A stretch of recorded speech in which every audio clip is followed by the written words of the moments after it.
आज है 20 जनवरी 2023 दिन शुक्रवार। Welcome back to clean news UP. चलिए देखते हैं उत्तर प्रदेश की 25 फटाफट बड़ी खबरों को। इससे पहले आप न्यूज को कहां से देख रहे हैं हमें कमेंट में बताना बिल्कुल ना भूलें। साथ ही हमारे फेसबुक पेज को भी फॉलो करें। फेसबुक पेज का लिंक डिस्क्रिप्शन में दिया गया है। यूपी में राज्यपाल सचिवालय के लिए समूह क और ख के इन पदों पर होंगी भर्तियां। राज्यपाल सचिवालय अपने लिए अब अलग से भर्तियां करेगा। अभी प्रतिनियुक्ति के सहारे काम चलाया जा रहा है। इसके लिए उत्तर प्रदेश राज्यपाल सचिवालय एवं घरेलू सेवा नियमावली बनाई जा रही है। इसे जल्द ही कैबिनेट से मंजूरी दिलाने की तैयारी है। बताया जा रहा है कि पहले चरण में विभिन्न पदों पर करीब 155 भर्तियां की जाएंगी। बाद में जरूरत के आधार पर भर्तियां की जाती रहेंगी। यूपी के हर उपभोक्ता को मोबाइल पर मिलेगी बिजली संबंधी सूचनाएं। ऊर्जा मंत्री ए.के. शर्मा का ऐलान। ऊर्जा मंत्री ए.के. शर्मा ने आगामी फरवरी माह से पूरे प्रदेश में विद्युत उपभोक्ताओं के केवाईसी प्राप्त करने के लिए अभियान चलाने के निर्देश दिए हैं। उन्होंने कहा कि इस अभियान में टेलीकॉम कंपनीज की तरह प्रदेश के 3.25 करोड़ उपभोक्ताओं के टेलीफोन नंबर एकत्रित किए जाएंगे, जिससे उन्हें विद्युत संबंधी जानकारी, विद्युत बिल और विच्छेदन की सूचना समय पर दी जा सके। केवाईसी अभियान के साथ ही पूरे प्रदेश में लाइन हानियों को कम करने और विद्युत चोरी को रोकने के लिए प्रभावी अभियान चलाया जाएगा। महाकुंभ की तैयारी। प्रयागराज से लखनऊ और दिल्ली तक सुपरफास्ट ट्रेन की होगी व्यवस्था। मुख्यमंत्री योगी आदित्यनाथ ने कहा कि महाकुंभ 2025 के दौरान आने वाले तीर्थयात्रियों के सुगम आवागमन के लिए रेल मंत्रालय से बात करके प्रयागराज से लखनऊ और दिल्ली तक सुपरफास्ट ट्रेन की व्यवस्थाएं की जाएं। प्रयागराज शहर की कनेक्टिविटी को भारतीय राष्ट्रीय राजमार्ग प्राधिकरण के द्वारा मजबूत कराया जाए। प्रयागराज, अयोध्या, लखनऊ, गोरखपुर मार्ग को व्यवस्थित किया जाए। उन्होंने अक्टूबर 2024 तक सभी सड़कों को पूर्ण करने के लिए NHAI को निर्देश दिया है। देश की बेहतरीन 9 शहरों में शुमार होगी रामनगरी अयोध्या, मिलेंगी ये सुविधाएं। अयोध्या विकास की नई इबारत लिख रहा है। जल्द ही देश के 9 शहरों में अयोध्या भी शुमार किया जाएगा। केंद्र सरकार की 9 सिटी चैलेंज योजना में शामिल करने के लिए केंद्रीय शहरी एवं आवास मंत्रालय गंभीरता से इस पर विचार कर रहा है। यही वजह है कि इसे आगे बढ़ाने के लिए आवास विकास परिषद अयोध्या के अधिशासी अभियंता को दिल्ली बुलाया गया है। आज इस विषय पर एक महत्वपूर्ण बैठक देश की राजधानी में होगी। अयोध्या की ग्रीन सिटी टाउनशिप का प्रस्ताव प्रदेश सरकार ने 9 सिटी चैलेंज योजना के लिए किया है। गोरखपुर विश्वविद्यालय के 10,000 विद्यार्थियों को हुनरमंद बनाएगी एप्पल, रोजगार भी देगी। नैक का A++ ग्रेड मिलने के बाद गोरखपुर विश्वविद्यालय को एक बड़ी सौगात मिलने की उम्मीद जगी है। दुनिया की नामी कंपनी एप्पल विश्वविद्यालय के 10,000 विद्यार्थियों को प्रशिक्षित कर रोजगार देगी। एप्पल के CEO और कुलपति के बीच वार्ता हो चुकी है। जल्दी दोनों संस्थानों के बीच अनुबंध ऐलान किया जाएगा। गोरखपुर विश्वविद्यालय के कुलपति प्रोफेसर राजेश सिंह ने बताया कि एप्पल कंपनी के CEO से सैद्धांतिक सहमति मिल चुकी है। उन्हें विश्वविद्यालय ने मेल से प्रस्ताव दिया है। बताया कि दोनों संस्थाओं के बीच वार्ता के लिए मोंटगोमरी कॉलेज USA के senior vice president academic affairs Sanjay Rai ने मध्यस्थता की है। ध्यान से भरी OMR शीट, गलती पड़ेगी परीक्षार्थियों को भारी। उत्तर प्रदेश माध्यमिक शिक्षा परिषद की यूपी बोर्ड परीक्षा 2023 में 10वीं के विद्यार्थियों के हर विषय में 20 अंक के बहुविकल्पीय प्रश्न पूछे जाएंगे। इसका उत्तर अभ्यर्थियों को OMR शीट पर देना है। OMR शीट की जांच कंप्यूटर से होगी।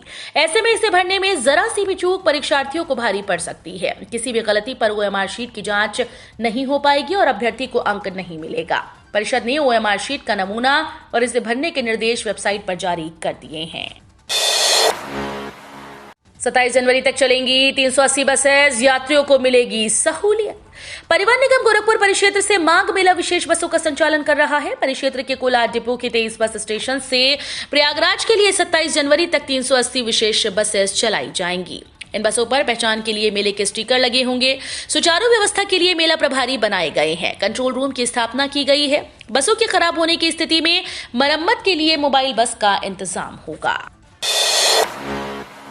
एयरक्राफ्ट मैन्युफैक्चरिंग प्लांट लगाएगी ब्राजील की कंपनी। प्रदेश में बढ़ेंगे 4,200 रोजगार के अवसर।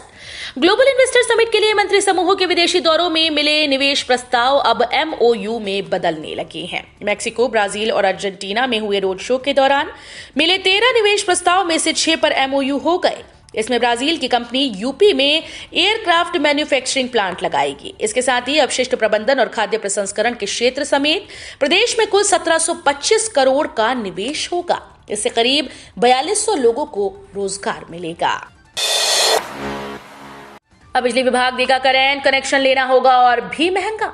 दिल्ली में बढ़ोतरी के प्रस्ताव के बाद अब उपभोक्ता सामग्रियों की दरों में भी इजाफा करने की तैयारी है। पावर कॉर्पोरेशन प्रबंधन ने प्रस्तावित कास्ट डेटा बुक में उपभोक्ता सामग्रियों की दरों को 15 से 20% बढ़ाने का प्रस्ताव दिया है।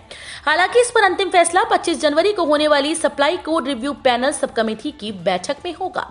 अगर प्रस्ताव मंजूर होता है तो बिजली कनेक्शन लेना और भी महंगा हो जाएगा। 31 मार्च तक गौवंश को गौशालाओं में किया जाए संरक्षित।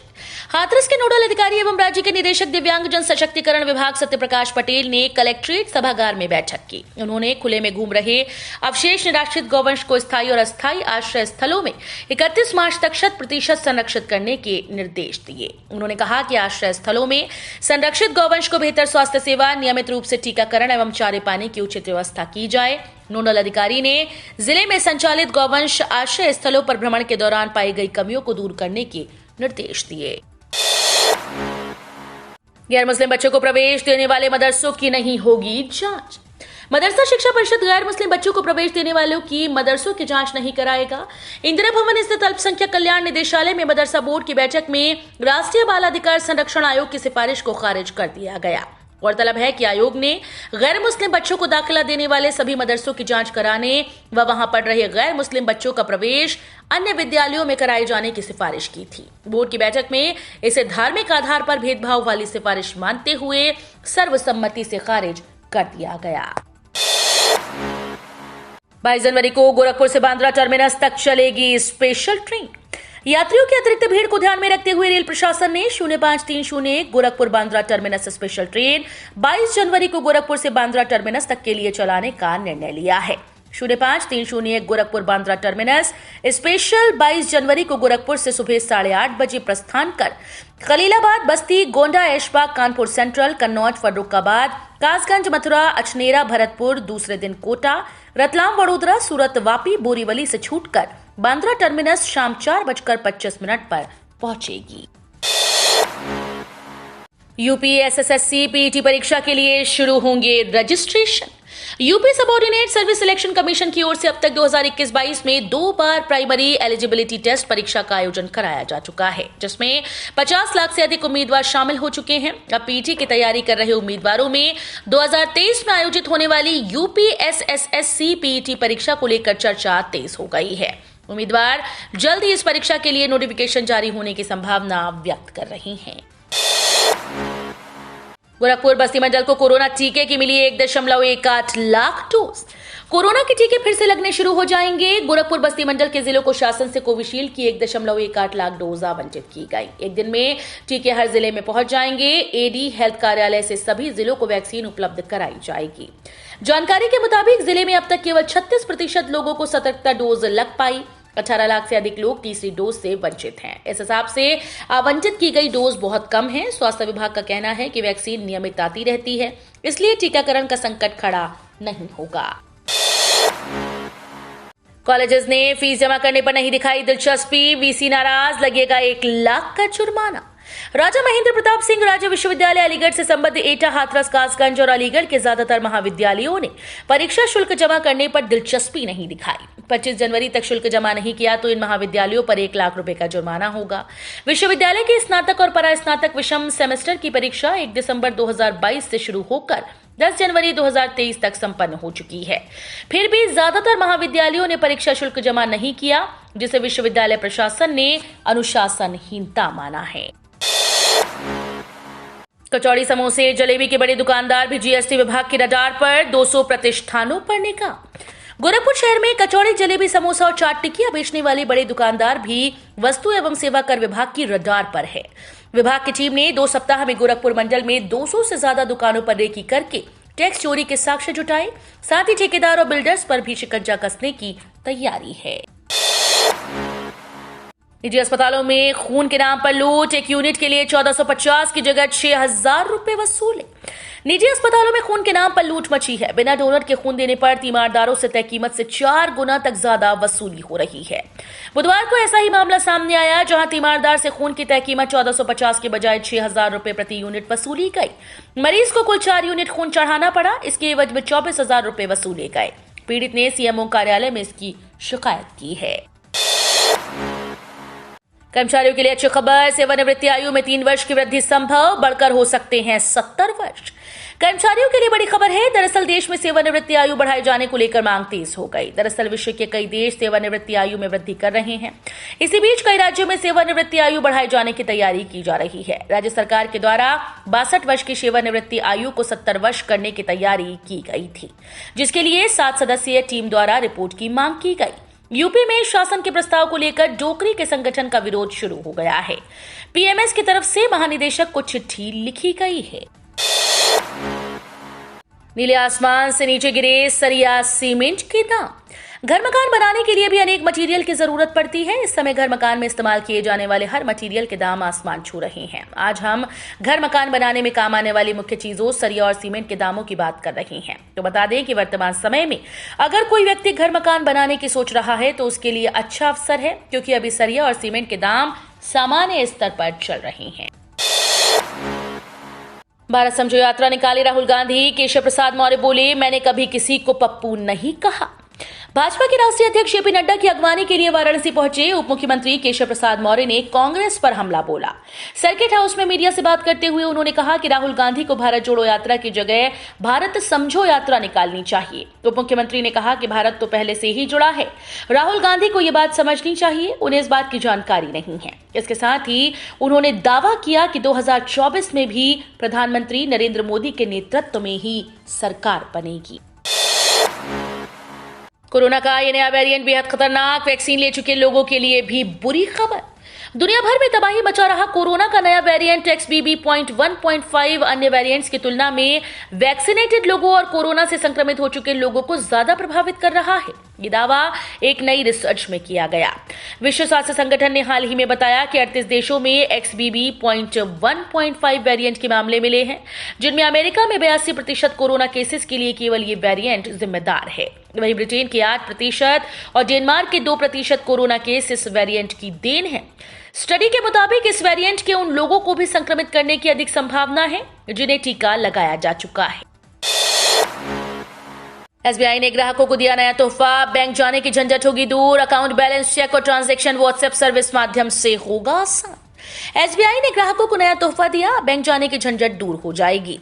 दूर अकाउंट बैलेंस चेक और ट्रांजैक्शन जैसे काम व्हाट्सएप सर्विस माध्यम से होंगे आसान। एसबीआई बैंक के ग्राहकों की संख्या काफी ज्यादा है। ऐसे में ज्यादातर लोगों के पास उपलब्ध बैंक के खातों के माध्यम से ही लेन देन होता है और सबसे ज्यादा भारत में खाते भी इसी बैंक में हैं। ऐसे में एसबीआई बैंक अपनी नीतियों और कार्य अनुभव के लिए देश में ठीक ढंग से जाने जाते हैं, लेकिन अब बहुत से ऐसे फीचर उपलब्ध बैंक ने लागू कर दिए हैं जिसके लिए आपको बैंक शाखा जाने की जरूरत नहीं पड़ेगी। बैंकिंग सेक्टर के द्वारा उपलब्ध बैंक को और भी बेहतर बनाने के लिए इस बैंक में खाता वालों के लिए बड़ी खुशखबरी है। शुभ संयोग में श्रद्धालु लगाएंगे आस्था की डुबकी। 21 जनवरी को मनेगी मौनी अमावस्या। माघ मास के कृष्ण पक्ष की अमावस्या 21 जनवरी शनिवार को आस्था व श्रद्धा के साथ मनाई जाएगी। श्रद्धालु राप्ती सहित आसपास की पवित्र नदियों और सरोवरों में डुबकी लगाकर दान पुण्य करेंगे। वाराणसी से प्रकाशित ऋषिकेश पंचांग के अनुसार इस दिन अमावस्या तिथि का मान संपूर्ण दिन और रात में 2:49 तक, पूर्वाषाढ़ नक्षत्र में दिन में 9:10 पश्चात उत्तराषाढ़ नक्षत्र है। इस दिन हर्षण योग भी दिन में 2:46 तक और इस दिन मातंग नामक शुभ औदायिक योग भी है। लखनऊ में आज से लागू होगा प्रशासक काल। 5 साल पहले 12 दिसंबर 2017 को संयुक्ता भाटिया ने महापौर पद की शपथ ली थी। वे शहर की पहली महिला महापौर भी बनी। बृहस्पतिवार को उनके कार्यकाल का अंतिम दिन था। अभी चुनाव नहीं हुआ है, ऐसे में आज शुक्रवार से प्रशासक काल लागू हो जाएगा। संयुक्ता भाटिया के कार्यकाल में कोरोना जैसी महामारी आई। इस दौरान नगर निगम ने बखूबी जिम्मेदारी निभाने के साथ कम्युनिटी किचन की शुरुआत। यूपी के कुछ इलाकों में शीतलहरी और 22 से 24 जनवरी तक बारिश के आसार। मौसम विभाग ने प्रदेश के कुछ एक इलाकों में शीतलहर चलने की आशंका जताई। पश्चिमी ईरान और आसपास के इलाकों पर विकसित हो रहे एक नए पश्चिमी विक्षोभ की वजह से आगामी 22 से 24 जनवरी तक प्रदेश के कुछ इलाकों में बारिश के आसार बन रही हैं। तो ये थी आज की 25 फटाफट बड़ी खबरें। अगर आपको न्यूज पसंद आई हो तो वीडियो को लाइक और शेयर जरूर करें। धन्यवाद।